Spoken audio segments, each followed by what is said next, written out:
Thank you. Right, good morning, everybody, and welcome. Hold on, is my camera on? Sorry.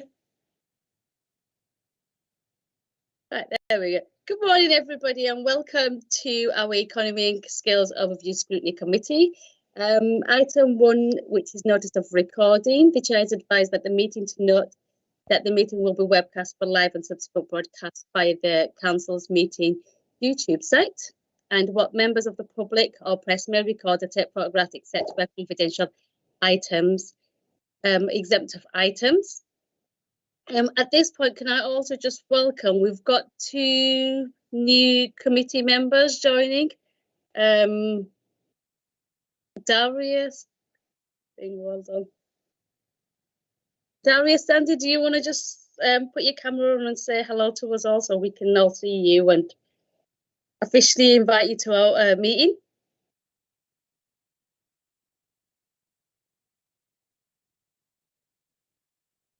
Good morning. Your microphone's on. Oh, right. Hello everyone. Can you hear me now? Yes, thank you. Good morning. Morning, everyone. Good morning. Because we were hoping to meet you at the informal meeting, but yeah. So I look forward to seeing you all in person when we're in the council building, or well, the new building anyway. Yes. Morning. We've also got Peter Griffins, but I'm not sure if he's actually joined. Can't see him. Right. Do we have any apologies? I haven't received any, Chair. Right, thank you. And then item 3 is supporting the economy recovery from COVID-19 jobs and skills. We've got Maria and Ilyas Youssef, and obviously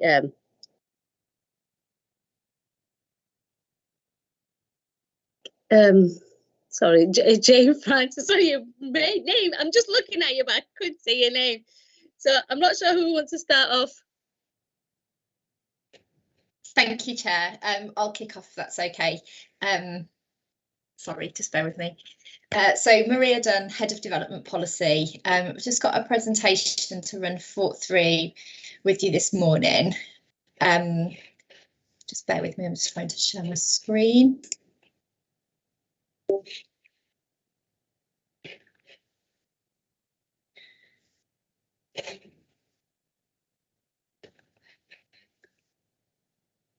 Is that coming through now? Yep.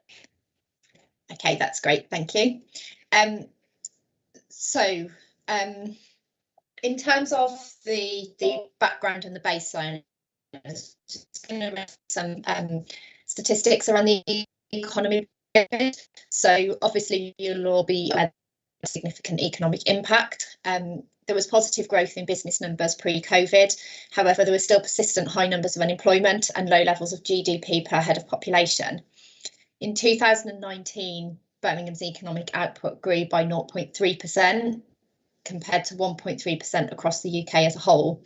And workplace employment grew at a slower rate than the GB average or the core cities average. However, business growth was 4.5% in Birmingham compared to 2.5% across the core cities and 1.2% across the UK. GDP per head was generally lower than the core cities and the UK average. So Birmingham did have some challenges pre-COVID. I think the graph on the bottom right-hand side shows that the claimant unemployment rates have increased significantly in the UK across the core cities, but also it's more marked in Birmingham in terms of that increase. So in terms of the labour market COVID impacts, the unemployment rate in Birmingham is nearly double the national rate and the highest amongst the core cities. And the rate of youth unemployment is also amongst the highest in the core cities. And that's the impact on young people is a particular concern. So in May 2021, 81,535 people were defined as claimant unemployed, and that's the highest level the city's seen since the 1980s. There were 16,000 youth claimants, that's 18 to 24-year-olds. So a number of groups have been disproportionately affected by COVID in terms of employment opportunities, and they're BAME workers, young workers, lower skilled occupations and temporary stroke gig economy workers. In terms of furlough, Birmingham has seen a significant number of people on furlough. At the 30th of April, we still had 52,800 workers on furlough, which is 12% of the eligible workforce. What we don't have just yet is figures for any later than that, which take into account the reopening that's happened, particularly since the 12th of April. So we do expect that that number has come down significantly. We can look at the with the self-employed income support scheme. Also, we have a considerable number of people taking that up in the city. So at the 9th of May, we had 56% of eligible people had taken that up. And in terms of unique job postings, there was an impact of 400 fewer postings in February 2020. In May 2021, than February 2020. So we have seen a decrease in the number of jobs that are being posted. The right-hand side shows the furlough across the different sectors. So hospitality and culture expectedly have the highest number at 56% of eligible staff on furlough. But just to reiterate that this is pre the opening on the 12th of April. So this has probably changed since then. We just don't have the data yet. But we've also seen furlough across a number of other sectors. So in the middle there, you've got advanced manufacturing, logistics and transport, and business, professional and financial services. And then the lesser affected sectors, you've got low carbon and environment, digital, public sector and education, and life sciences and healthcare. So you can see there the need to use the furlough system stemming across the different sectors. In terms of business support, there's been a number of packages of support. So we've got the COVID-19 economic recovery strategy, and that's been before this scrutiny committee previously. So it was adopted on the 16th of March 2021, and it sets out the city's overall priorities for recovery from COVID-19. So those priorities are creating a more inclusive economy and tackling the inequalities and injustices highlighted by the crisis, taking more radical action to achieve zero carbon emissions and a green and sustainable city, strengthening our public services and creating new services to address needs, and building the strength and resilience of our communities based on the positive response to the crisis. So they're the fundamental underpinning principles of the strategy. As part of the strategy, it's been agreed to establish an economic recovery partnership, and that will guide collective efforts in supporting businesses and communities over the next 2 years and deliver the objectives set out in the strategy. The partnership will include key stakeholders from the business community and link into the Community Recovery Board, and work's ongoing to set up that partnership and establish a work programme. We've had a large number of business grants. So this table demonstrates the business grants that have been paid out. So you can see that we've paid out a significant amount in terms of finance, and paid out to a significant number of businesses. So 71,787 individual grants being paid out there. These are primarily government grants, which have been administered by the City Council. We've administered 17 different grant programmes and paid out a total of over £369 million since March 2020. And a number of these have been targeted specifically to SMEs. In terms of discretionary grants, there have been several discretionary grant programmes made available and administered by the City Council. We've administered £43.1 million of COVID government grants in the last 12 months, and they've been targeted towards businesses that were impacted by COVID but not covered by the mandatory grant scheme, and the vast majority of funding there has been administered to SMEs. So in addition to this, we have bids for the Levelling Up Fund for capital projects to the value of 20 million.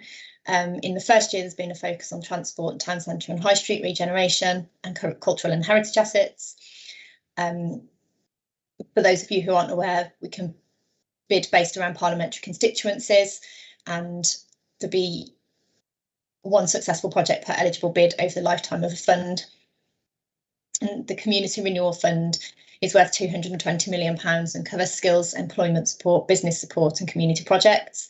The WMCA is the lead authority here, and there's priority places in the geography, backcountry. There'll be a short list of applications from WMCA to MHCLG in mid-June, and funding will be awarded in July, August, and spending by the end of 2022, March 2022. So there's a couple of slides on skills. So I'll just hand Ilga to present those. Thank you, Maria. Can I ask you to drive the presentation, please, Maria, as you've Yes. read up control. Thank you. Right. Let me just get visual. Okay. Right. Good morning, everybody. I'm Ilga Yusuf. I'm the Acting Assistant Director for Skills and Employability, which is positioned within the Education and Skills Directorate. So I think it's quite fitting that we've got the jobs and the skills piece together, because I think that's one of the biggest challenges is there are opportunities out there and jobs, but it's about how we make sure that people across the full age spectrum are actually getting those opportunities, both short term and long term. So just in terms of a bit of context, I would describe the challenges and the opportunities as you know, I would broadly break it down into three phases. Urgent, now, responding to the crisis and the opportunities that are there to capitalise on. Then I think there's a medium phase, which is probably going beyond the 2 years. So the immediate response is now for the next 24 months or so. Then there's the medium phase, and then there's the much longer one, which is looking at this city vision for 2040. And they are linked, and I just want to sort of begin to map at that. And then there's wider context. So underpinning a lot of this is the importance of digital inclusion, which of course has been more than pronounced. So where there were those inequalities, which are often where there's digital inclusion, it will be linked to wider metrics such as economic and social and cultural disadvantage. And we know that in terms of the catch-up plans that schools are having to undertake, and funding has been made available to a limited degree.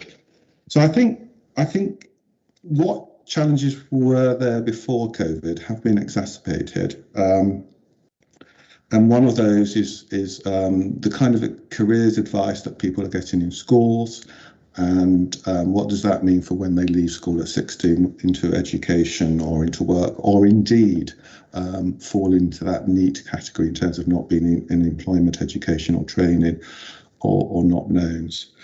So I think it's just worth looking at that in the bigger picture. In terms of the immediate response, so let's just, if you can just bear with me, let's go down to sort of, you know, the chronological sequence of this.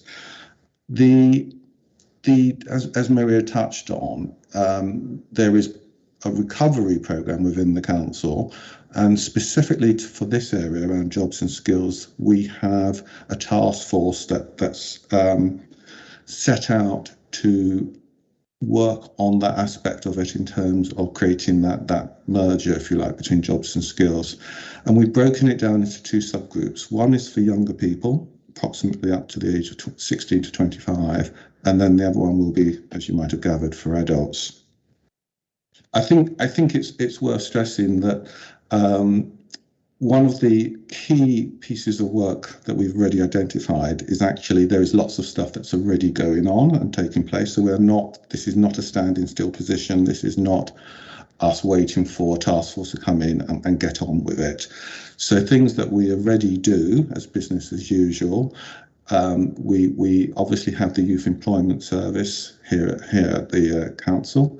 We also have, in terms of adult education, bearing in mind that adult education, we have about 10,000 learners that come through our enrolments each year, and 45% of those learners, this is pre-COVID, would be classified as unemployed and actively looking for work. So you can imagine the challenges now in terms of the COVID fallout. So there's that. We also have the Birmingham Career Service, which is focused on 16 to 19 in terms of statutory responsibility. One of the key areas that I said in terms of work that's already taken place is working closely with our 14 to 19 team, which is about supporting people who are leaving school into into that next step after school.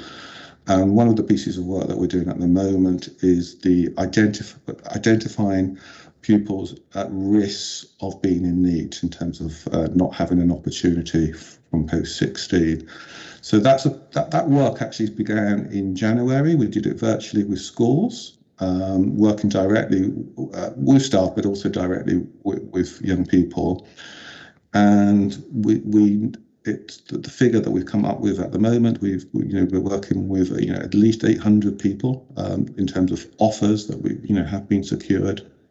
And I think it's really important that we'll do that work over the summer, because of course it's very important to get those offers secured, but it's very important also to follow up to see that has converted into an enrolment, and that young person has actually started a course, normally in September, with one of the colleges or independent providers. So we have that proactive, targeted work, if you like, which I think is really key. I'm just going to, sorry, I just saw something come out in the chat, the joys of working virtually. The other thing to say is that this is slightly more fresh news, if you like, and quite high level. Is that one of the reasons why we have barriers both to jobs and into work programs such as Kickstart is, quite frankly, getting employers, getting young people and DWP working in that journey, if you like. And I'm really pleased to say that with our new Chief Executive, Deborah Cadman, in place now, that overcoming that kind of barrier has been looked at with a fresh perspective. And just this week, in fact yesterday, the Chief Executive chaired a meeting with very senior colleagues from DWP and also senior colleagues with the Combined Authority. And we also had members represented from officers such as myself in terms of that skills piece. And what we're trying to do is put together, to support that task force I mentioned, some quick wins, okay, in terms of identifying what those barriers are. So employees are telling us they have opportunities, but they're not getting those referrals enough from DWP. And that doesn't mean that the DWP, that somehow the problem is entirely in that bit of the journey, but we just need to remove those barriers. So what we've got in the making, which will complement the task force, is a jobs skills plan, which is in the making.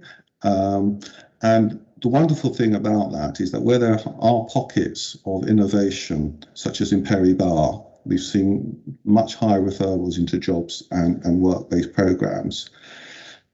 What we're saying is, how can we scale that up across the whole city? What is it about the work coaches? What do they do differently there?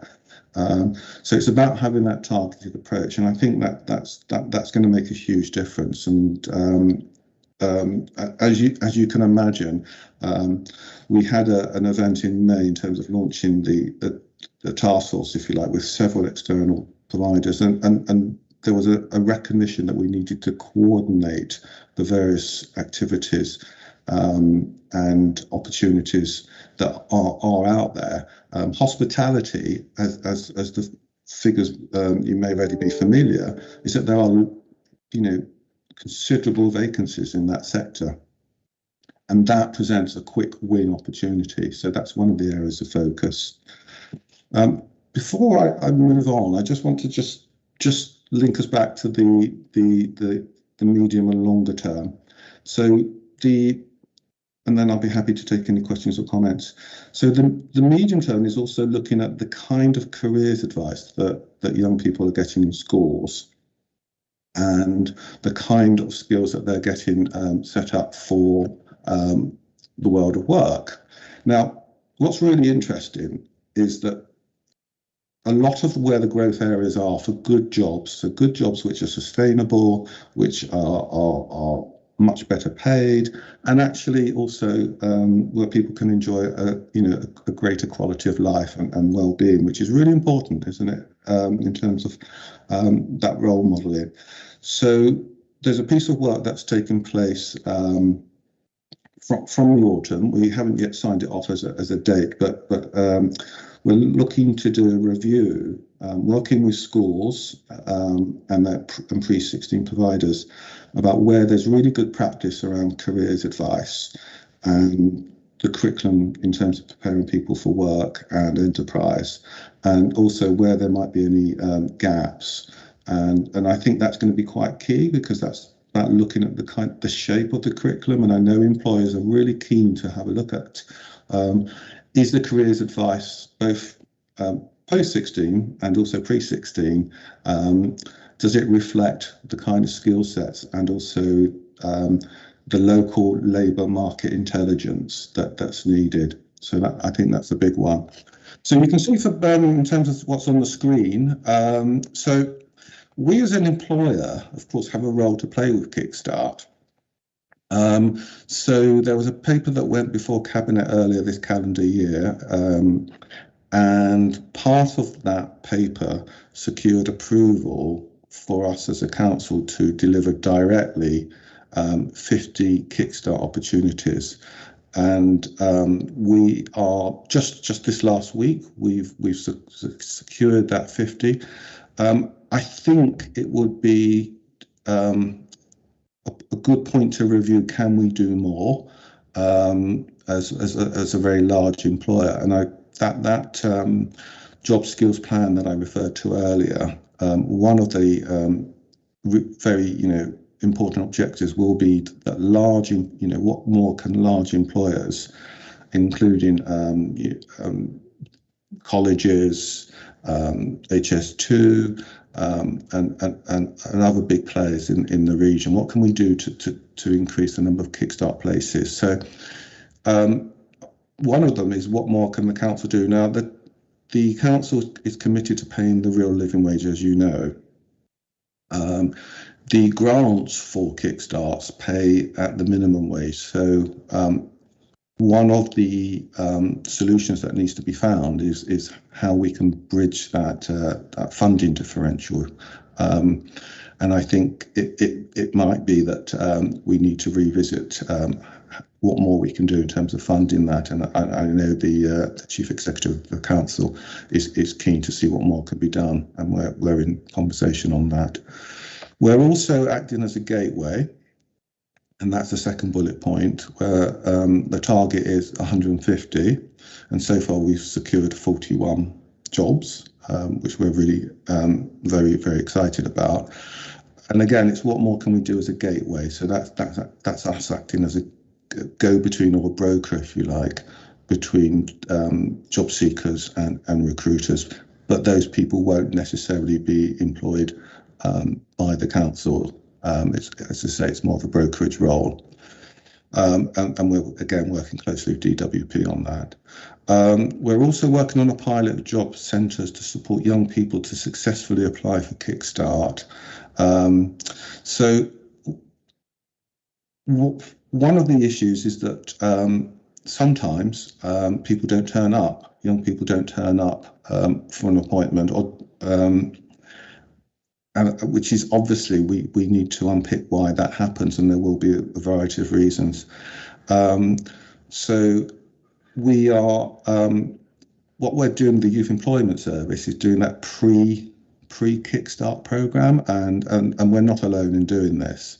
And I think that's going to be the key. So if we're going to be truly inclusive here in terms of recovery, not everybody's going to be ready for Kickstart, so they will need that support. And I think that's I think we'll see a lot more of that. And then that last bullet point there is that the council's partnered with JCP to launch the Library of Birmingham Youth Hub as a national demonstrator, and undertaking fortnightly events to promote opportunities. So that's already started. And as it says on the slide, we've got voluntary games and jobs voluntary positions and jobs relating to the Commonwealth Games. I should say that's that's a really exciting piece of work, not just because of the end in terms of the opportunities, but it's involving young people in the co-design of that particular youth hub. And if we can get that right, then that will become a really instructive template for other youth hubs up and down the city. Thank you. Do you mind just moving the slide on, Maria? Thank you. So does anybody have any comments or questions? Yes, thank you. Councillor Cornish. Councillor Cornish, did you say I could speak now? Sorry, I can't hear you very well. Yes, okay. Right, well, I think we all are totally aware that this is work in progress, that it's going to take a while to get us back to anywhere near we would like to be. And listening to what has been said, I've got a few areas here that probably all join up together eventually. It is the case that looking at where we are strengthening our public services and creating new services to address the needs, that is something pretty obvious when you mentioned that we need to get together to get a hold of people that are falling through the net. So although it's a work in process, I know that from what you've actually given us so far, I'd like to know which services you feel that we could improve to actually provide maximum benefits when we're looking at that area. So that was one area that I would like to get some information on. Also, apprenticeships, they are absolutely so essential. I mean, I have actually recently been meeting with, quite out of the blue, a young person that went to university to study politics. That's probably why he decided he didn't like it after a while. Anyway, he has then got an apprenticeship with HS2. Out of the 650k that we have allocated, could you tell me how much has been allocated and to whom? And how involved you would be at this stage with working along with HS2 for these apprenticeships, because once they are in there, it is wonderful for their future prospects. So very, very important, I think, on that. And I'm also interested in your detailed plan of action, which is in development to support recovery. I think that is something that we would like as much information as possible where we are now, and please some regular updates that we can actually look into to see just how it's working and how quickly we're moving forward. That's all for now, I think. Thank you. Thank you, Councillor. So the question of apprenticeships, so from June, as it said in the paper, but I didn't verbally refer to it, so thank you for drawing it to my attention. We agreed the apprenticeship levy, an arrangement with Greater Birmingham and Solihull Local Enterprise Partnership, the LEP. So that's just started. I won't have numbers today, but that particular aspect of work is with that's a brokerage service that the LEP is facilitating between the council and the longer term view is that the apprenticeship levy may actually be, when I say longer term, even in 6 months' time, may actually be a national process. But we because of the urgency of the unemployment challenge, we just wanted to roll that one out. So I totally agree it's important to have those figures, but because it's just been launched, you may just need to bear with me if I may, Councillor. The other thing to say about apprenticeships in general is that employers get apprenticeships, they understand apprenticeships. But one of the challenges, given that the number of people who leave school fairly limited qualifications, is that some people are not going to be ready for apprenticeships. So the piece of work to do there in some cases is a pre-apprenticeship, and that will be traineeships. So colleges and post-16 providers, including Birmingham Adult Ed, we are doing traineeships there. That's a slightly longer journey. So if somebody doesn't have the behavioural traits associated with a job, such as time management, independent transportation skills, if you like, i.e., being able to get somebody to get somewhere on time, as well as the academic around English and maths. I think the other thing to say, HS2, which was mentioned, and apprenticeships, that there are obviously more opportunities to be had there. So one of the programs that we have is the World of Work, which is for adults 25 and above. So the particular focus there has been on construction. It has been difficult in the last year because, of course, lockdown and restrictions around face-to-face training and work-based activity. That is beginning to open up now. And then the other thing, if I can take on one of your questions or request, is what more can be done related to HS2 and others. I think is looking at the procurement processes and social corporate responsibility of large employers. And so, for example, and this was touched on in Maria's presentation, we obviously do distribute quite significant grants. So it's what more can we do in terms of getting that return, in terms of asking employers to support that recovery. And again, that was a very key conversation that will lead to specific actions from that meeting involving myself, DWP, Combined Authority, and the Chief Executive. So I think that's going to be key, and that actually links to what are one of the barriers. Well, one of the barriers is it's actually how can we just make sure that job seekers are cited on those opportunities, and what more can employers do, and how can we support DWP with that navigation role, if you like. So I think, and in terms of the task force and those updates, so we are just in the process of scoping that particular work in terms of what we're already doing, what more needs to be done, and then putting a timescale on that. And we will be looking to have that settled in principle by September. I think it will be important to build dashboard data into that, which I think it's important that's available on a monthly basis.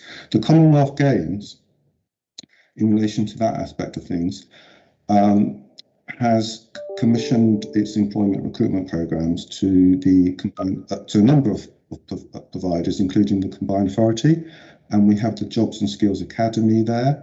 And so from September, the Commonwealth Games, for example, will be providing an employment dashboard, and we're looking to do that for a number of fields across the region.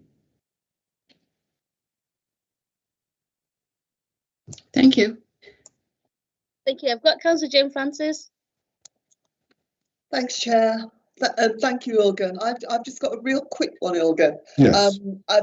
Because I have regular conversations with you, I get the gist of the bulk of your presentation. Thank you. I just wondered, what actions do you think need to be prioritised over the next 6 months, as opposed to 18 months, 2 years? Yeah. What do you need to do this year? Okay, so in the here and now, we need to focus on Kickstart. Okay, so Kickstart, there are approximately 8,000. The target is between 8,000 and 9,000 between now and December. Okay, and we are fairly low in Birmingham. We're closer to we've got 3,000 vacancies at the moment. Only 1,000 of those are secured. Okay, so that is an immediate target. That's happening now, and that was a major feature of the conversations and the actions that arose from that meeting with DWP yesterday. So that's number one. I think number two is the apprenticeships, which has already been said. And I think these, as we move out of lockdown restrictions, I think it's going to be easier to recruit on that. I think the hospitality sector, we need to make sure that we get those vacancies filled, which is obviously going to be good if we succeed in that, making sure that's good news for employers and, of course, people seeking those opportunities. And I think the other thing is the NEET. We need to make sure that when we get the update on those NEET figures in October, that we've actually got a job or some kind of training or employment program for those people at risk, and we will have those figures, as I say, in the autumn. So I think the crucial, as well as, of course, a number of jobs in their own right across the field. So I think the priorities over the next 6 months is there are vacancies, there are training programs. We've got Restart, which is also due to be starting soon, and I think in the next 3 to 6 months, that's what we will be judged on, really, and that's the key. Those are the key metrics. Councillor. Thank you, Chair. Can I just apologise to people because I forgot to switch my camera on when I was asking my question. Thank you, Morgan. All noted. Thank you. Thank you. Chairman Love. Thank you, Chair. I'm very, very alarmed by the fact that some of school-leaving children have got the right skill and qualifications. Why are we, in today's day and age, we are still failing our children that they leave in school with proper skills and qualifications? And secondly, the jobs you're creating and the apprenticeships you're creating, how sustainable they are. And third question is, we have 60,000 vacancies, and how soon can we get them filled? Well, what are we doing about it? It's no point on one hand saying the unemployment is rising when we still got 60,000 vacancies to be filled. So why don't we do something to match the vacancies with the job seekers? And thirdly, fourthly, the people who would normally engage with the opportunities we offer them to get the jobs, how are we going to make them take up either apprenticeship or a job? Thank you. Okay, thank you. So, I think I picked up 4 questions there, Councillor Lau. Thank you. So the one about the schools, I think what it is that we've probably reached that stage now as a city where we need to ensure that the intelligence that's used. I mean, of course, schools have a statutory duty. It is schools themselves that have a statutory duty in terms of the careers advice that's given.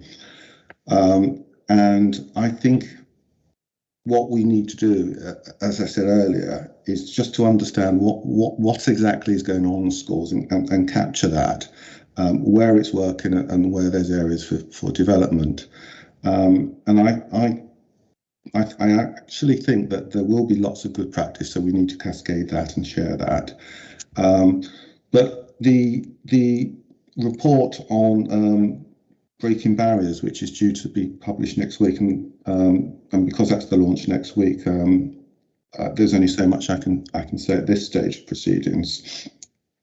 But there are a number of recommendations in that report, and one of them is what young people, what employers, and indeed what schools have said about areas for improvement. And some of those recommendations will be considered, and no doubt there will be some actions which can be implemented very, very quickly, although the results themselves may not show for a while.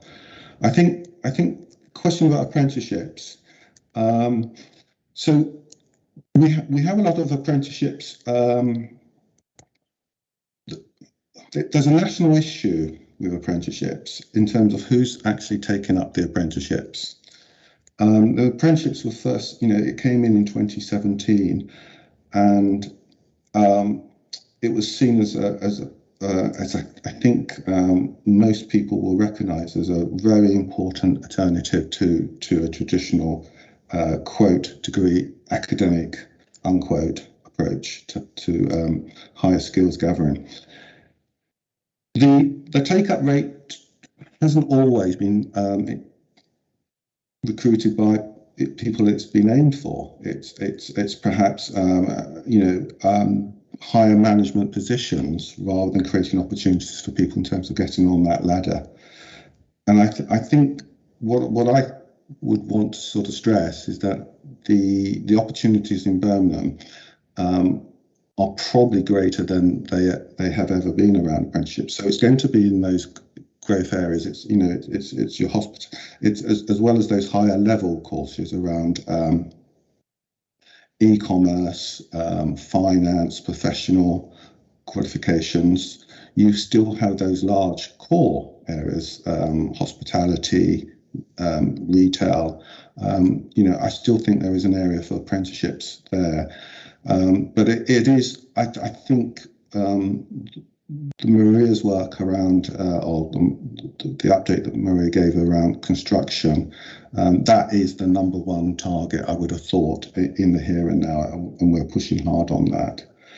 The question of the vacancies and what more we can do. Well, I think one of the areas that will be an immediate action as a result of some of the conversations that I've highlighted that have taken place with DWP and Combined Authority is we've got a number of job centres across the city. Okay, are they necessarily always in the right place? They probably are in the right place, but have we got enough coaches and have we got enough employers closely linked to where they are? And I think the question is there's probably a bit more we can do around that. And that isn't one which actually, that's something we can do further down the road. That is an immediate priority. So I think we will get better at that, and I believe that will lead to improved outcomes. In terms of the non-engagement, well, I did say earlier that we have got that piece of work that we do every year, and this year we started a bit earlier in terms of the identifying students potentially at risk in terms of what their next outcome will be at post-16. So what you're seeing there is much closer working between ourselves, employers, and in particular colleges. And we have those conversations also with the Department for Education. One piece of work which, one potential funding source which would absolutely transform what more we can do is that you may recall about a month ago, the government announced its catch-up programme for education, and it was announced at 1.5 million nationally. Well, before we had that figure shared, conversations that I had been having with the Department for Education was to share a national pot of 24 million for national re-engagement, for NEET re-engagement on a national programme, to share a considerable portion of that for the young people of Birmingham, which would obviously be key. That decision was unfortunately put on hold because of that announcement I mentioned earlier nationally, but it is being revisited by the Treasury. So that's, if that money is released in the autumn, then again, that will transform the landscape.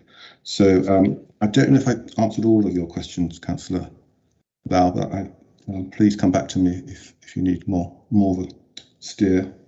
Yeah, it's fine. The only problem I see is that sometimes we always talk about the money coming to the government, and the thing is, what was the motivation for the people, the young people, the employed themselves? How can we motivate them to take up the challenge and take up the opportunities to get into employment? So somehow, then what the government do, what we do, some people they have their own agenda, or but they're not inspired. They don't feel that they want to take up employment or opportunities available to them. Yeah, absolutely. So I attend meetings of the Youth City Board, and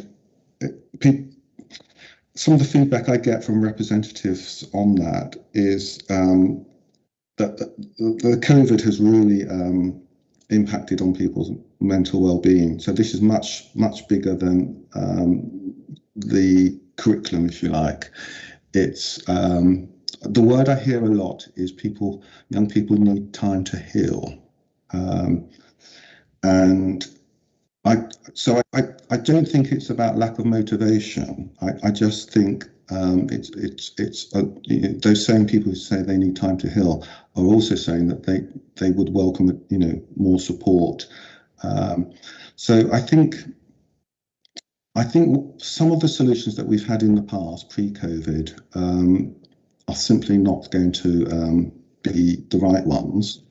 And I think personally, and this is some of the work that we'll be looking to do for that kind of medium term, is have a much closer working relationship and transition. Working relationship is one thing, but more importantly for young people is to have a much clearer route for that 14 to 19, and that is the purpose of that review of what's going on in schools.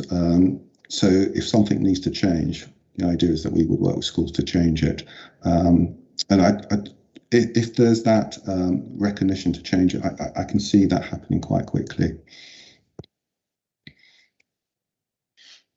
Thank you. Councillor Morrell. Thank you, Chair. I've got a list here, but I think some of it's already been discussed. But I was going to talk about, when we talked about the Kickstart programmes, something I always talk about on this committee is our marketing strategy and how we actually signpost people into, the opportunities that are available in this city. And I feel in the past it hasn't really been that strong enough. So it's really encouraging to see the work that you're doing with the Kickstart programmes. I'd like to know what parts of the city you've tried these. In particular, are there any down the south that we could promote? The other thing I was going to talk about was the Commonwealth Games. I think we've touched on that. Apprenticeships, really, really vital and important. Entrepreneurship, we haven't touched on that yet. Again, something I'm always very keen to talk about.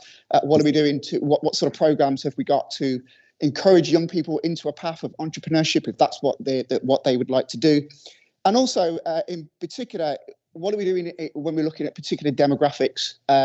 Yesterday at Full Council, you'll notice, you might have seen me talk about a report from Parliament that talked about white working class boys in particular, who are at the bottom of the educational attainment ladder. I myself was a white working class lad who dropped out of school himself, so something I'm very, very passionate about. I also just want to clear up, I did speak to some Labour colleagues afterwards about this. I just need to point out this is not the race and disparities inquiry. It's a totally different report, and some of the recommendations in it are really, really good. And despite the report, we've had the data on this for 20 years now. We've known this for a long time. We shouldn't need a report really to be able to take action on this. And I want to go back to when we talk about the apprenticeships, because I think those are so critically vital, and entrepreneurship. Because for me, when I dropped out of school, a lot of the things that were causing that was poverty, basically. And one of the recommendations in this report is working more with parents.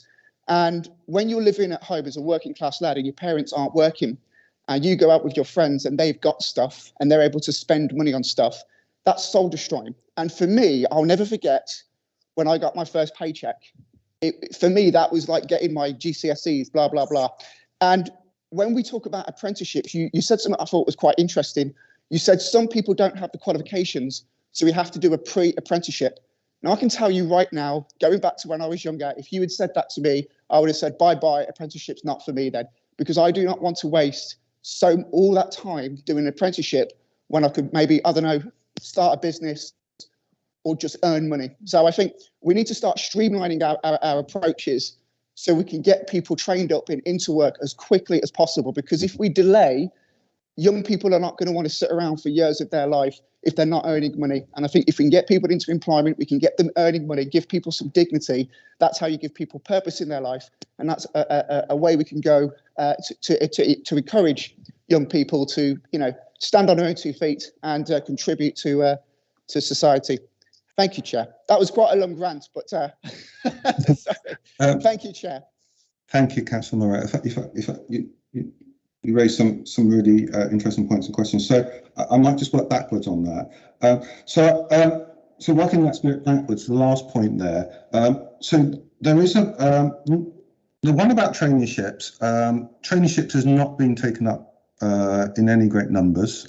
Some employers don't really, it's not paid.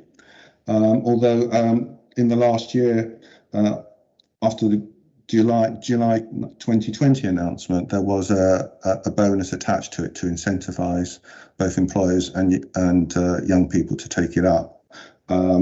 But because of the subsequent lockdowns, it's still not anywhere like apprenticeships in terms of take up or visibility for both young people and employers.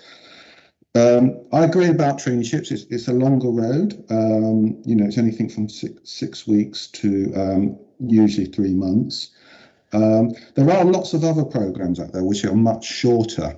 And one of the priorities, actually, I should have mentioned it when Councillor Francis asked the question earlier about short-term actions. And one of them is the sector-based work programs or academies. Which normally just take between 4 to 6 weeks, and it's a partnership between the job seeker, training provider, and obviously the employer, and they're bespoke recruitment programs, and we're huge fans of them.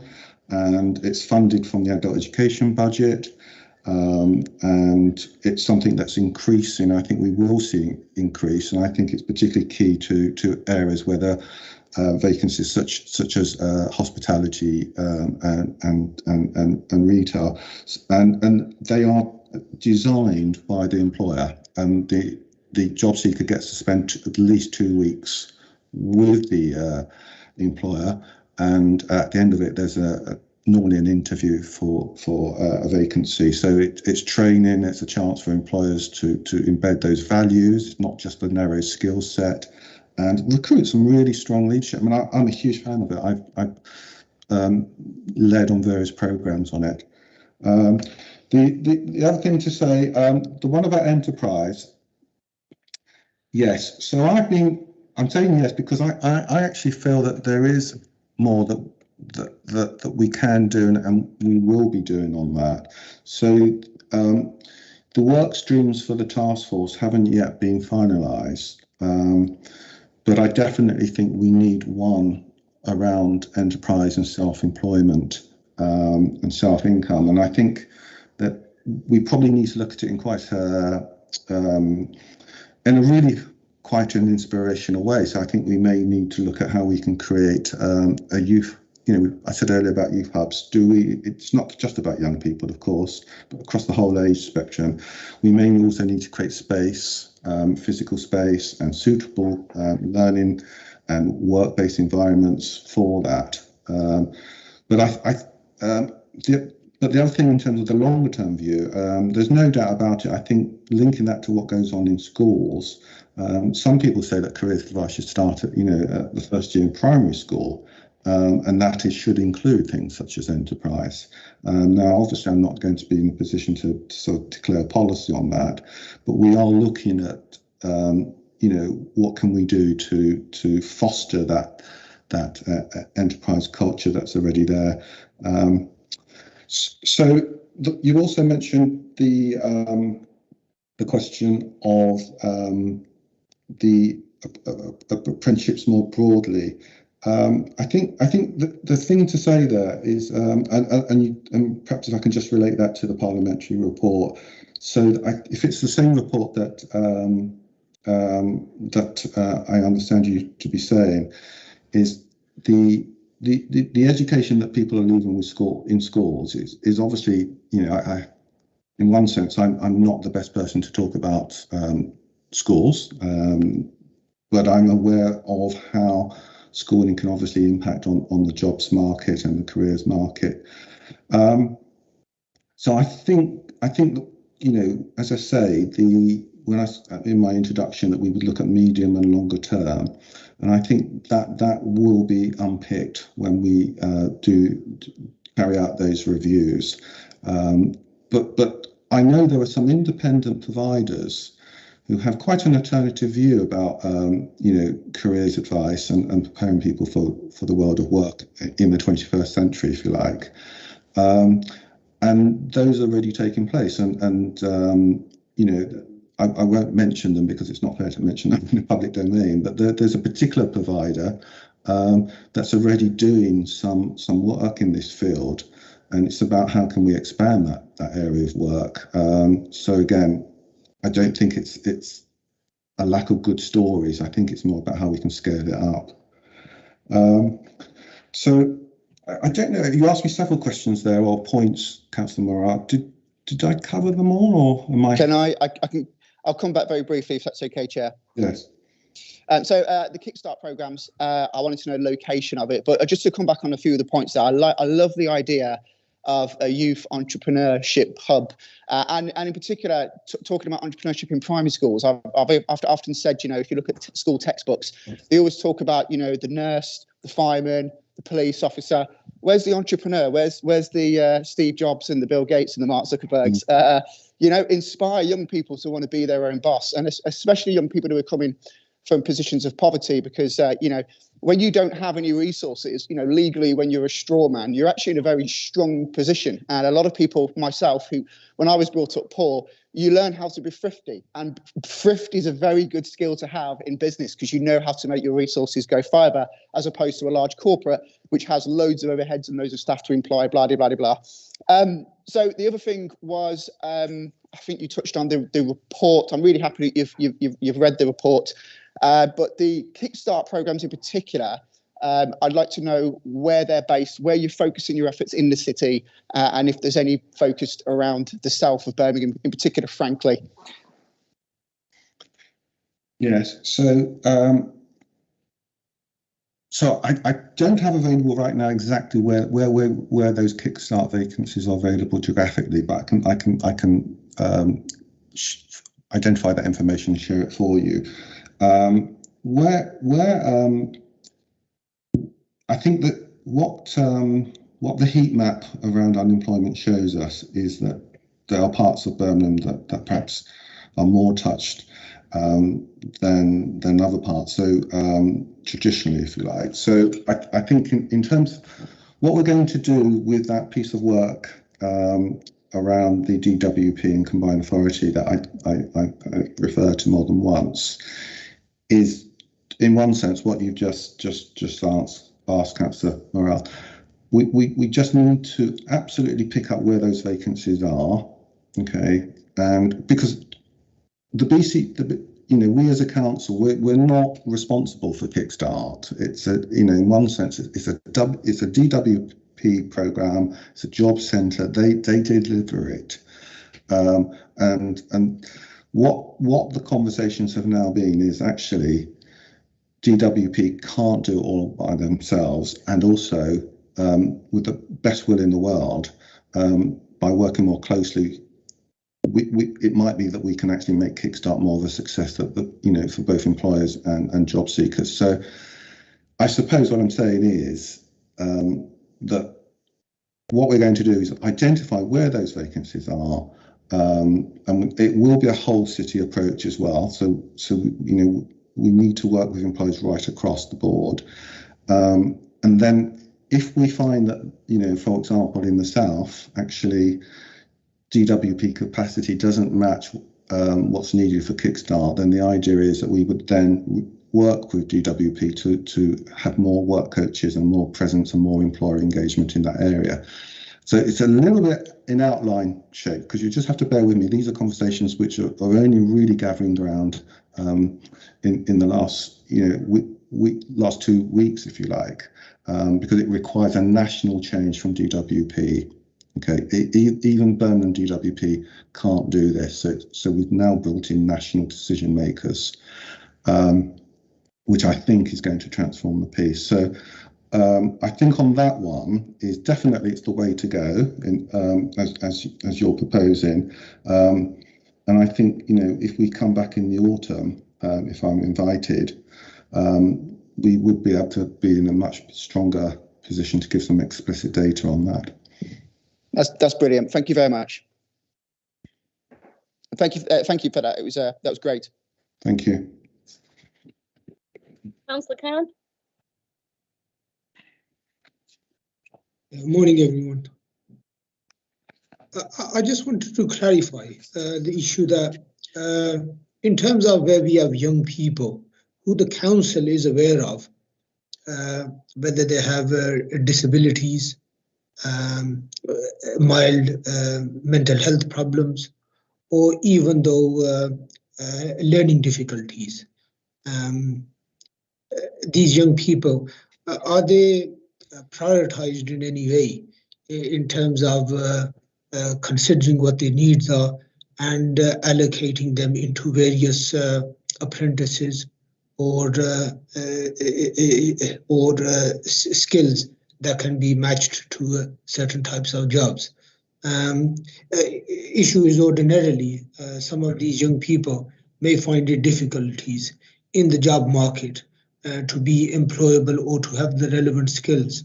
So the purpose of my question is that these are people with clear difficulties, whether they have a mental health condition, a learning difficulty, or some form of disability. And therefore, how does the council identify these young people, and how do they put them into relevant apprentices? Also, is there any priority given to these types of young people in terms of putting them into the relevant apprentice or training schemes, and how are these skills identified? Just if you can elaborate on that. Okay, thank you, Councillor Khan. So in terms of the post-16 landscape, there is the main grant for that is the adult education budget, and there are specific programs offered through the adult education program by independent providers, but chiefly through the largest colleges such as Birmingham Met, Southend City, and indeed Birmingham Adult Education. So those programs are from 16 to 25, and they are geared around independent living and also preparing pathways into work and careers.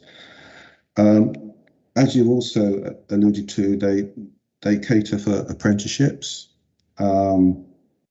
and some of the thresholds to do an apprenticeship course in terms of, say, English or maths requirements are a little bit more flexible for people diagnosed with a learning difficulty and or disability. So that's about recognising a more flexible and personalised approach in terms of inclusivity.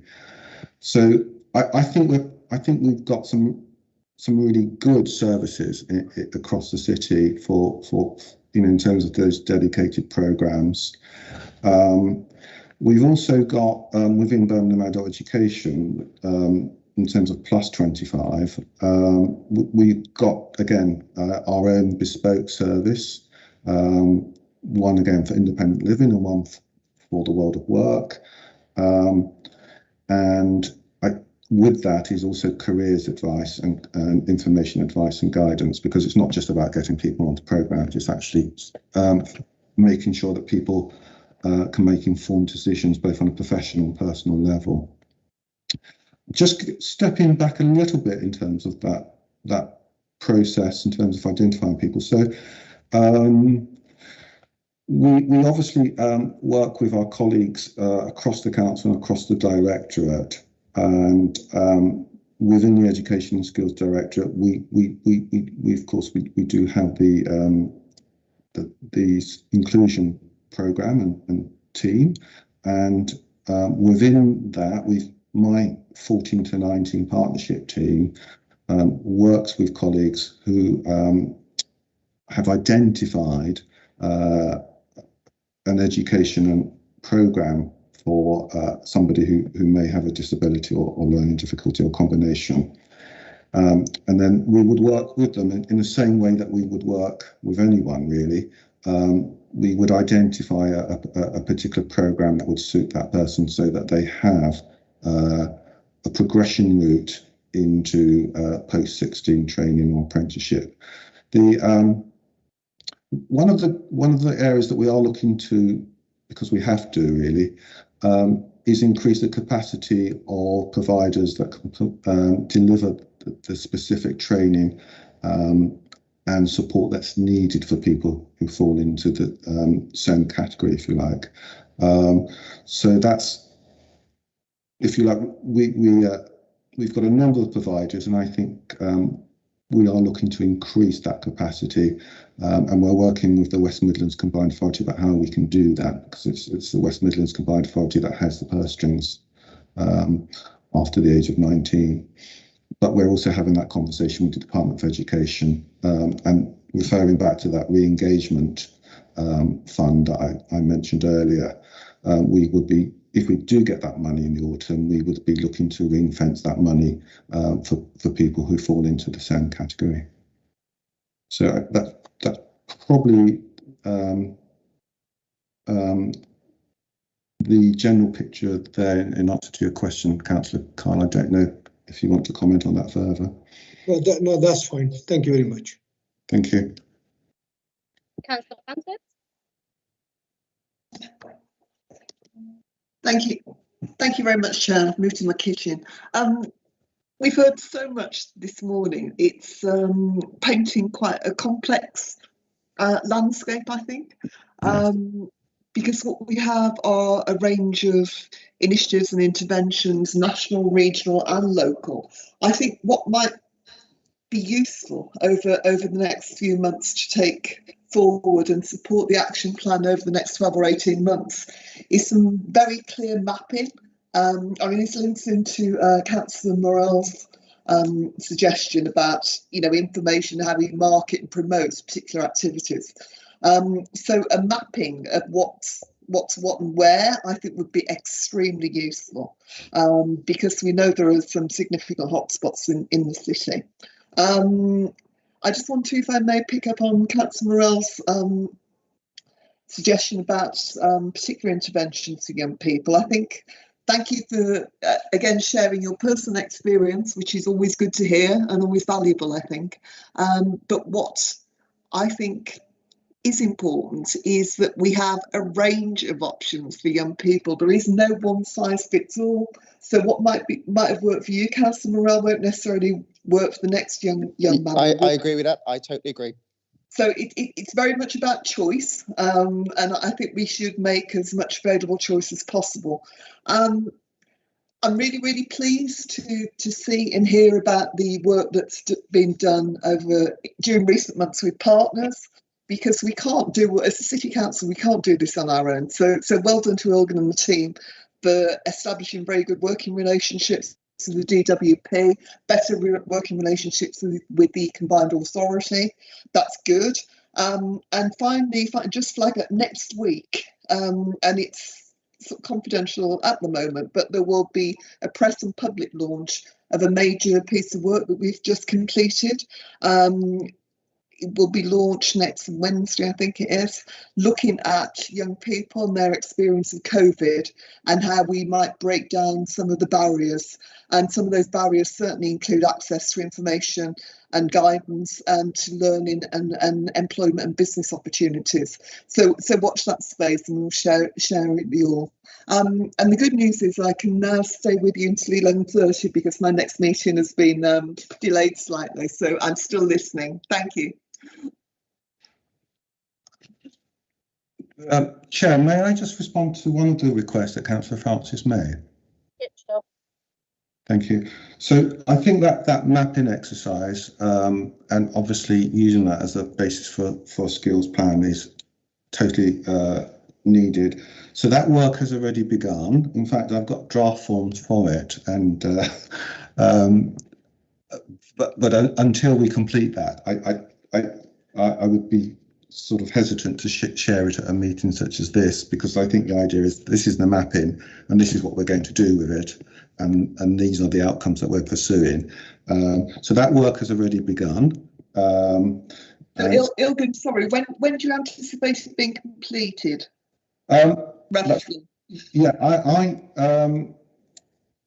I would say August, certainly in September. Well, the plan itself. The plan itself, I mean, I think we're going to have, we can have an indicative plan, but it might need to go through a number of alterations, if you like, in terms of that revised one. I know that what we're trying to do is, there's two things that we're trying to bring together, is the task force work of the recovery of the council, okay, and that is about mapping what's already taken place and then agreeing some very specific work streams in terms of delivery outcomes with key milestones over the next 3, 6 and 24 months, I guess. And then things have also accelerated, if you like, because of what I said earlier about the chief executive support in bringing together DWP, which I do think, to use the jargon, is a bit of a game changer. I can produce an outline one fairly soon, but I don't think we've signed off the actions yet. There is a process that I need to go through in terms of officer level, and maybe I can speak to the chief executive about when I can complete that process and share that with you. That's probably not the most helpful answer in terms of a specific timeline, but it's just slightly bigger than me offering a comment on that, Councillor Francis. No, that's fine. Thank you, Ilgun. Thank you, Chair. Thank you. Councillor Cornish. Thank you, Chairman. Well, I mean, I have to say I'm very impressed of how much we've gone through today, and welcome everything and every position we're at so far. As I said earlier, it is a work in process, and we can't expect answers yesterday. And over the last 15 months with COVID and lockdown has been horrendous for so many of us.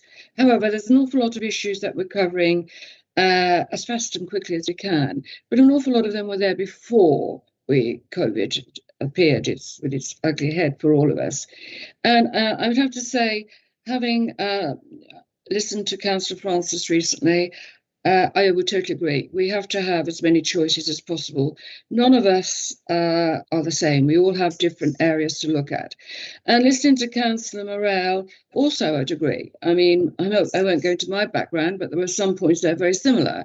You learn from a very, very young age that nothing's going to be handed to you on a plate. Not all the time, and we shouldn't expect that. So I'd like to just sort of look back at what you said about the Youth Hub and that you're working on the programme. And I think going through all the key points that you will be going through and what's available and the choices, but somewhere in there, we should also be able to give these young people the confidence that they can actually move forward if they stop and think on their own feet. Yes, they can get the support, they can get the advice, but I think quite a lot of society these days, this is meant to be done in a positive way, in so much that it's very easy to just fall back and think somebody else will sort that for me.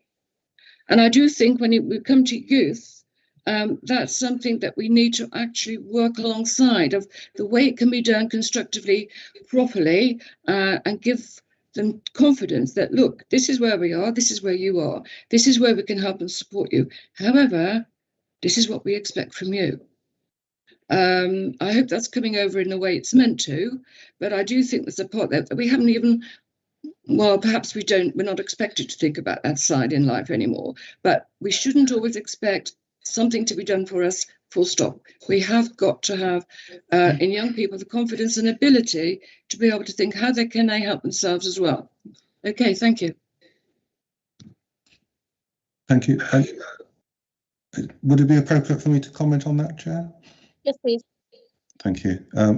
Thank you for that, Councillor.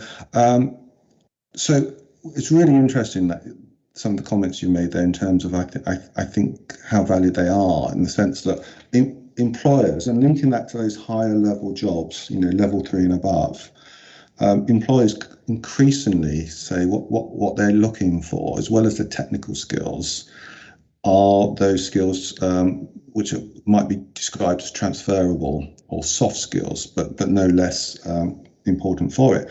So critical thinking, problem solving, leadership skills, team working, innovation, and so on. And there's the Institute for Fiscal Studies and also another think tank, Nesta, did some work on this, and Nesta in particular spoke to a number of large employers in the Corporation of London about what is it you're looking for as a skill set. And actually they described some of the things that I just shared. And I do feel it's personally a passion of mine that we're not just preparing people for very narrow skills. And if you take an area for growth such as STEM, in terms of science and technology, again, the Institute for Fiscal Studies just in the last month or so shared some report about actually there was a concern that we're producing great scientists, but actually what do you then do with it? And I think the work that we're doing with LEP, I think they recognise that, and so I think some of the youth hubs, and indeed just some of the places where we want to create that young person environment, is I think we need to think very carefully about the design of the youth hubs. That maybe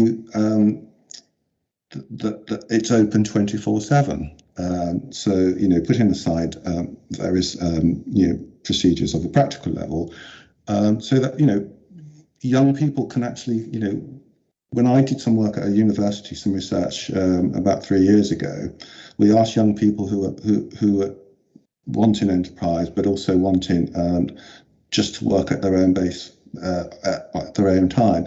It's all very well a college being open 9 to 5, but actually they may want to use the facilities in the evening time or early hours in the morning. And I do really think that some of the things that young people are telling us, I think, reflect that. So I think if young people are going to get and succeed on those jobs, I think we need to make sure, and there are good examples of it, that those wider soft skills are out there and recognised. And I think secondly, we need to think about how we design youth hubs so it doesn't become too staff centred. It's actually really putting young people at the centre of it. So and just one last thing, and this is very much I wasn't going to mention it, but since it relates to this conversation, is that I wasn't going to mention it because actually it's still lots of ifs and buts, but I am in conversation with a very large national charity organisation that's seeking to invest in Birmingham to have, if you like, a super duper young person's campus, which would be different to a college and complementary to a university. And they are totally open about how we co-design it and indeed involve young people in its design. I only had this conversation yesterday in terms of the latest catch up on it. Now, as I say, that has the potential, I think, to hit a lot of the buttons that I think people are urging that we press today. So hopefully I'll be able to provide a more tangible report on that. Thank you. Thank you. Morel, Simon?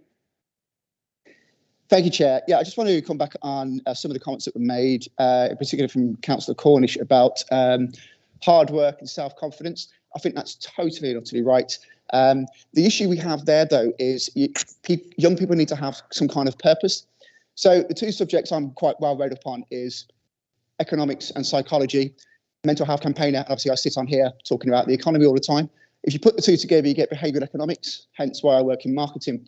And what's really interesting about the learning process in general, where you learn stuff, is the central part of the nervous system of the brain is called the hippocampus. And it's not just responsible for memory, it's also responsible for emotion, which is why they say if you're teaching a young person a subject and they're not enjoying what they're learning, they're not going to retain that. And so it's really important to inspire young people to get them into some sort of subject that they're going to be passionate about, that they can vision a goal that they're going to achieve. And that is how you build that kind of self-confidence where you would get out of bed. So again, coming back to personal experience, I learned to be a web developer online. There was a website called lynda.com. It was set up by an amazing woman called Linda Wyving in California. And it was £15 a month. It was the cost of a Netflix subscription. And because I wanted to be a web developer, I could see myself being like Mark Zuckerberg or whatnot, Facebook and all that was cool. I put the time and effort in, and I paid for it with my dole money, right? Now, this is what we're competing with in the modern day. So when we say to young people, you're going to have to do a few years on a college course to get an MVQ, to then go to university, that's a long, long time to learn something that you could learn on the internet for a Netflix subscription. And I think, this all comes back to entrepreneurship as well. I understand it's not for everyone, but at the same time, to come back on that, how do we know it's not for everyone? Because we don't actually tell people that you can be your own boss. And there is no better way for people to have self-motivation, to have confidence and self-esteem and a hard work ethic than telling people, do you know what? Don't work for those people over there. Do it on your own. Get out of bed. And I tell you what, if we encourage more young people to do that, I'm pretty sure they would do it. We just haven't really asked them the question, have we? Thank you, Chair.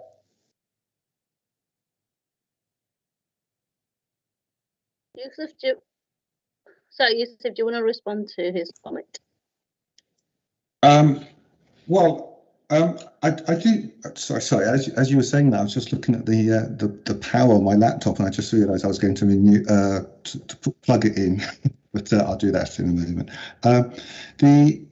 So I think colleges are increasingly responsive. I mean, the skills bill that's going through Parliament at the moment is asking for employers to be a lot more involved in shaping the post-16. So I'm talking about post-16 offer here.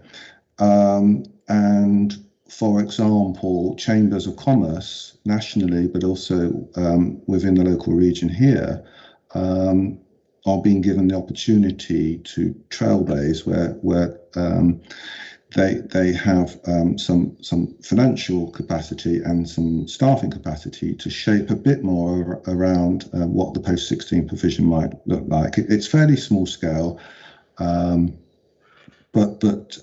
it's definitely, generally the whole bill is asking for employers to play a greater role.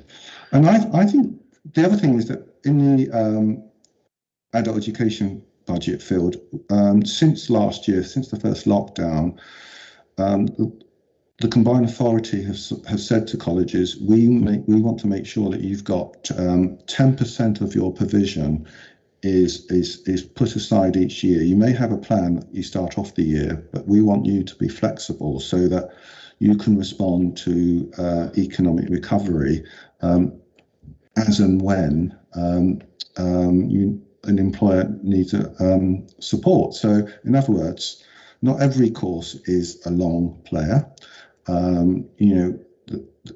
There's an increasing appetite to offer bespoke programs, and I think in Birmingham we are really good as a city. We've got BMET is particularly strong in its engagement with employers, and I think that under their new principle, I think you're going to see a lot more that flexible approach. And having met the principal recently, she's just recently started, as I say, there's an appetite for speaking to employers and actually, what is it you need and how can we offer a program that's responsive rather than this is the course that we've always done. You just have to fit in or not. So I think that mentality, and I think probably what we need to do is get more of that news out there So I don't think the products are necessarily a source of limitation, but what we probably need to do is do a bit more work with how we can share that information with schools, with careers advisors, and of course young people themselves. Thank you. Before I call Jane back in, I've got a couple of questions that I wanted to ask. So, Jane, do you have to leave? Thanks very much. I have to go in a minute. I was just going to throw a couple of things in, if I may. I quite like the idea of inviting people to share with us their expertise, and thinking along the lines of what Councillor Morell and others have said around the importance of entrepreneurship. We actually have some very good examples of quite successful young entrepreneurs in Birmingham. I could probably put a short list together, but one of the people that spring to mind immediately is a young woman called Rosie Janelle, who does Miss Macaroon, who's got a fantastic social enterprise, which I visited with the deputy leader. I'm just thinking about whether we might be able to invite people along to future meetings as part of the work programme and hear from them. You know, it goes back to what I was saying earlier. We haven't got all the answers as a council. Let's bring people in. And I think that's a brilliant idea. Yeah, I would also like to involve in that discussion the newish head of Birmingham Chamber of Commerce, Henrietta, is absolutely fantastic. She's so young, and her contacts and reputation amongst small businesses, in particular in Birmingham, is second to none. So I'm just wondering about bringing a small group of people and hearing from them as part of our programme of work. I don't know what colleagues think. Yeah, 100% agree with that. Sorry. Okay, so if people need any contacts from me, give me a shout and I can furnish them. I'm going to have to go now to get ready for my next meeting. It's been a useful gathering, I think, this morning, informal or not. So thank you all. Thank you, Ilga, for your hard work, and you've been put to task by everybody on the committee. And I look forward to seeing the notes in the meeting and the plan for taking things forward over the next 12 months. All right, thank you, everybody. Thank you. Thanks, Jane. Thanks, Jane. Okay, I've got a couple of questions that I've kind of waited. Okay, mine is a couple for Maria about the Levelling Up Fund. I know there's 20 million. Can you just sort of tell us a bit more about which priority places and how were they selected? Because I know I did see something that they have been allocated to some wards. I want to know how that's been allocated. We've not really talked about much about work experience, because I know some of the school leavers have actually missed out on work experience and mentors. So how can we, I don't know, would there be an opportunity for them for some work experience when they get to, I don't know, colleges or unis, and then when they're looking for part-time jobs, everybody asks for experience, but if they're looking for a job, that's their first job ever. So how are they supposed to get the work experience? So, have we looked about volunteering sectors? Other question was, I know majority of them were all being answered because I've waited for my the end. I'm just going to go down. You've briefly touched upon about redundancy task force. Can you just sort of elaborate a bit more what we're doing and how we're going to support them? Yusuf, you did talk about the hubs trying to be like open, hopefully try to keep them open 24 hours so that they're accessible. But then it always comes down to resources and funding. We're already struggling, that the handful of hubs that we've already got are already struggling to keep open. So not sure how that's going to work. Children in care, no, I don't think anyone's really touched about how we're supporting them, or has anybody even looked at them? Is there any tracking systems? What's happened with them? And then another one about children that have slipped through the nets of those that are supposed to be leaving school, going to colleges or employment, and some that have just disappeared. Can we monitor if we've missed any children off? And then something about breakdowns about apprenticeships. I know you haven't got the figures yet, but can you, when you do have the figures, can you give us how well the apprenticeships has worked? Has it worked? What areas? What ages? So if you could just sort of give us an overview about how the apprenticeships have worked. So that's my questions. Thank you. I'm not sure if it's Maria wants to go first or Yusuf. Maria, do you want to go first in terms of levelling up, and then I'll come through after that? I have to say, I'm not actually our lead on the Levelling Up Fund. So if it's okay, I'll take that away and get an answer circulated to the committee. That's fine. Thank you. Okay, thank you, Councillor Hussain. So the one about apprenticeships, I will come back to that. I mean, obviously during lockdown, nationally, the number of apprenticeships diminished quite significantly because of the obvious restrictions. And I guess that's not unconnected to your question about work placements in terms of schools. I mean, most post-16 courses, even if it's not an apprenticeship, will have a work-based feature to it. You know, all vocational courses certainly will do. And clearly, as we return to face-to-face learning, and long may that continue, we will get back to that. So vocational courses do feature work-based learning. We've also got T levels, which we haven't touched on today. But again, that is, you know, sort of seen as the great hope, as a sort of, you know, the A-level equivalent, if you like, to a more vocational element, which is, you know, complements the apprenticeships and traineeships landscape. So there's no doubt about it. People have suffered in the last year. We need to get back onto that, and there's definitely a challenge about getting work-based opportunities. But colleges, you know, they see that as, you know, as they have to do that. These days, Ofsted, when they visit and make inspections in post-16 providers, they ask for, or they could make judgments, I should say, about the destinations that that students obtain after completing a programme, and also they make judgments around work readiness, if you like, to use a really crude phrase. So I think as we move out of lockdown, I think that will get much better to where we need to be. In terms of students at risk, so pupils at risk at schools, so that refers to a process I described earlier in the conversation around working with schools. And schools and our 14 to 19 partnership team at the council identify specific individuals who are deemed at risk.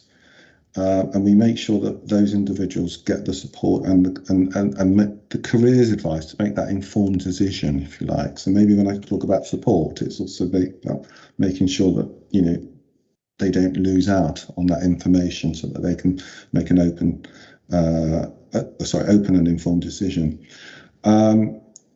So we will have those names. They will be tracked at the council, and we will look to what degree they're enrolled, that they get that placement in September, and then we do an official and final track, if you like, for that phase of the support package, to see that they are still on that course in September. And then obviously we've got those working relationships with post-16 providers throughout the whole time of the students' time there. So we again, if anybody's at risk of falling away, and actually sometimes students do fall away, as we know, at colleges, and there's definitely, you know, worth looking at what more we can do around that in terms of programs being suitable. But generally, that in terms of our bit of the equation, if you like, that's how it works.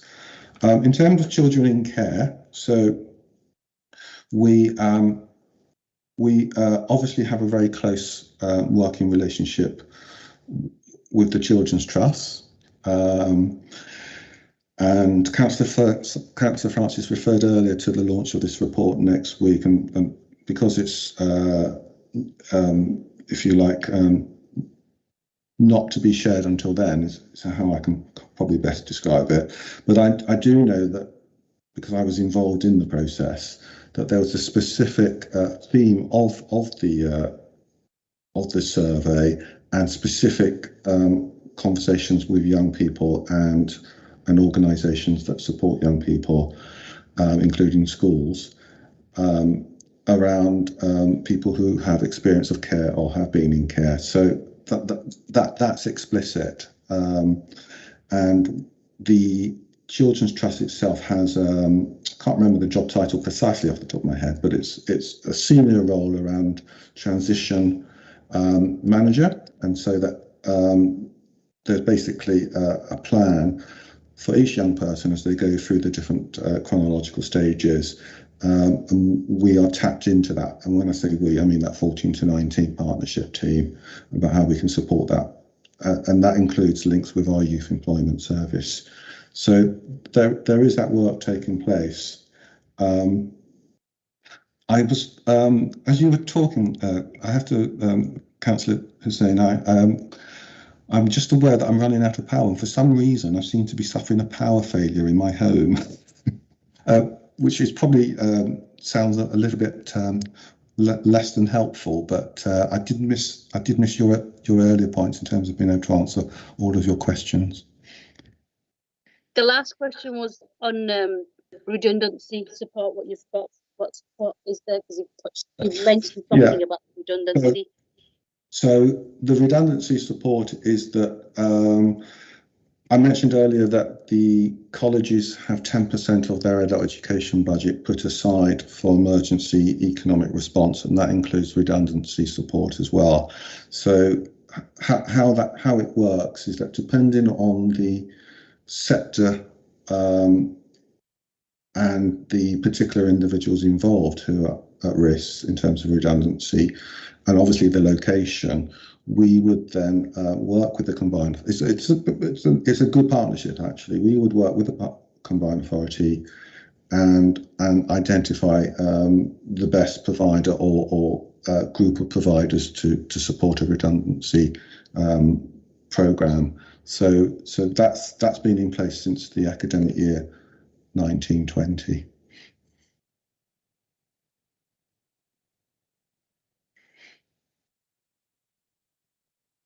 Good, that's fine.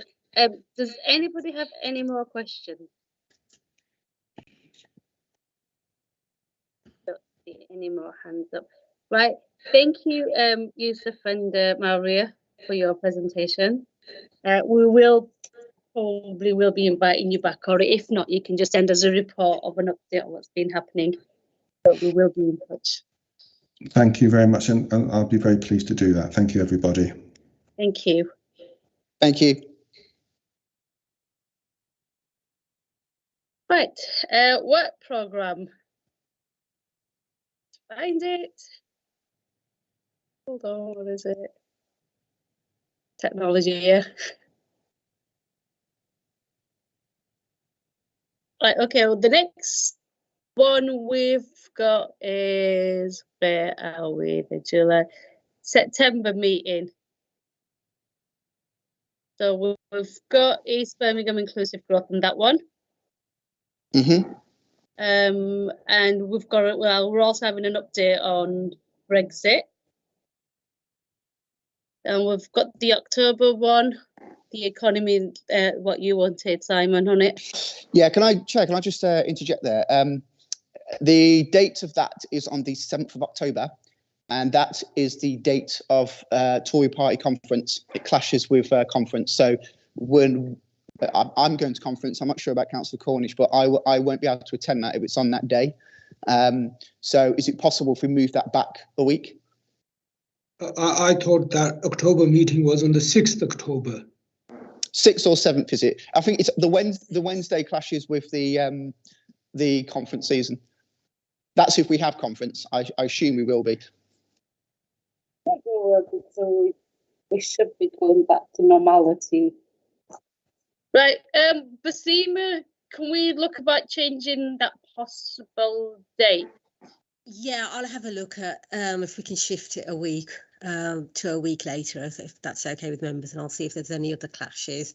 Yeah. So I'll drop you all a note if that's doable. Lovely. So I'm looking at my diary. So it's the 6th of October. Move it to the 13th. Mm-hmm.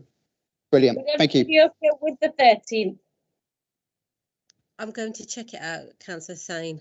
Yeah. I'll drop you a note, and let the members know. So if there's a change, you'll get an email and a calendar invite.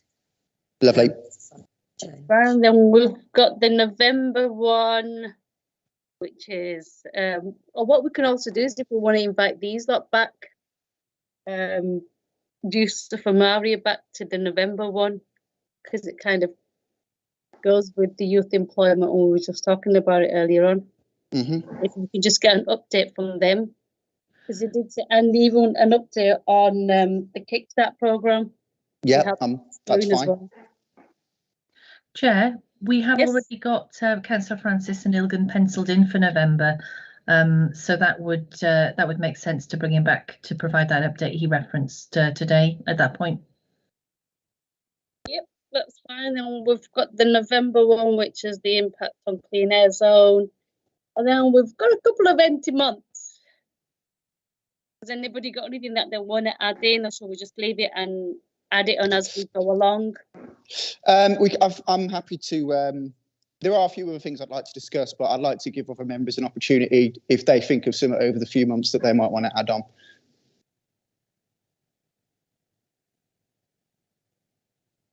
Sorry, someone's got their hand up, but I can't see what it was. Oh, it's Simon. Right, okay. Do you want to just put your comments in and we can see what everyone else suggests, or if not, we can look into it? Well, I want to see what happens in November with the Kickstart programme, because I was really reassured that Ingris was going to go off and look at the report that I mentioned from Parliament about young working class boys in education. So I'm interested to see what happens in November. But if I feel like there's still room for work, I probably would want to do a body of work on that, and maybe not talk just about white working class, but just all working class boys who fall in that lower bracket. And what we can do as a council to try and improve their life chances and opportunities. Yeah, but if you're talking about working class boys, can we not just change it to working class boys and girls? Why does it specifically has to be a gender of boys? Because it's specific to boys. That's the point. So women are, I think it's like 33% more likely to get to university rather than boys. So it's something that's affecting boys in particular, the fact that their educational attainment is not as well. And so this is why it's something we really do need to look at. Girls are absolutely smashing us in education, and quite rightly so. But this has been a problem for a long time now, and hence why to have a proper body of work on it, I think is desperately needed. And it's good that they're doing it in Parliament finally, because it's needed to be done for a very long time.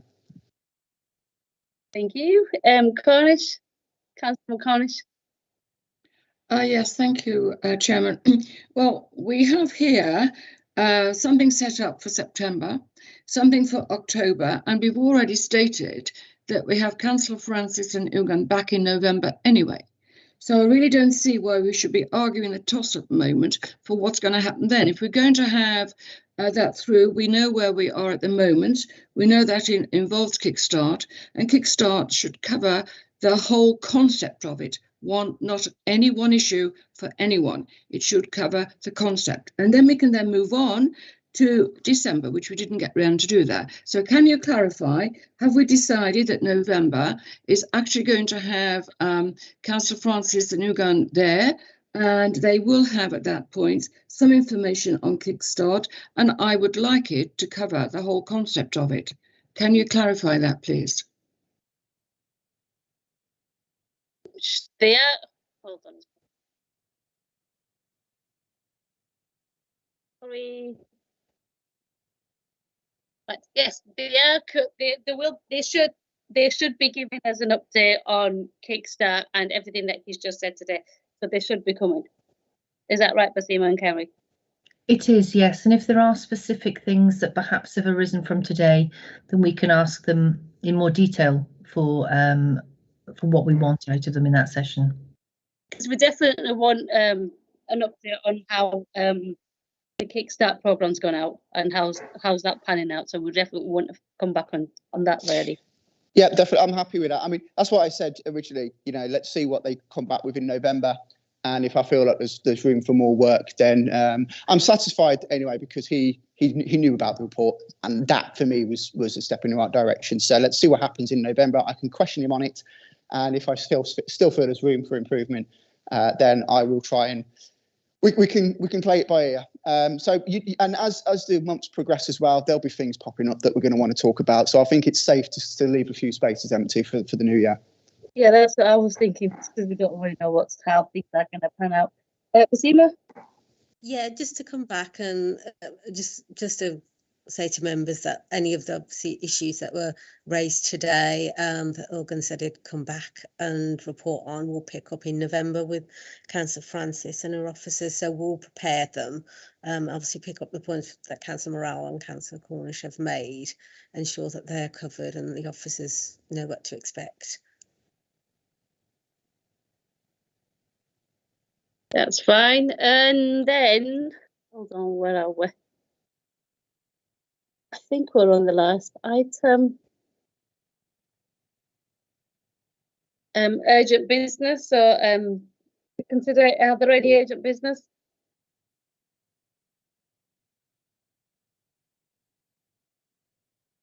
I can't see any hands up. Nope.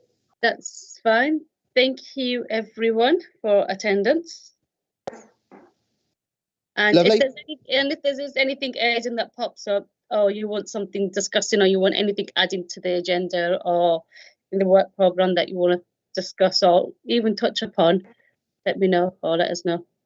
Lovely. Thanks very much. Thank you, everybody.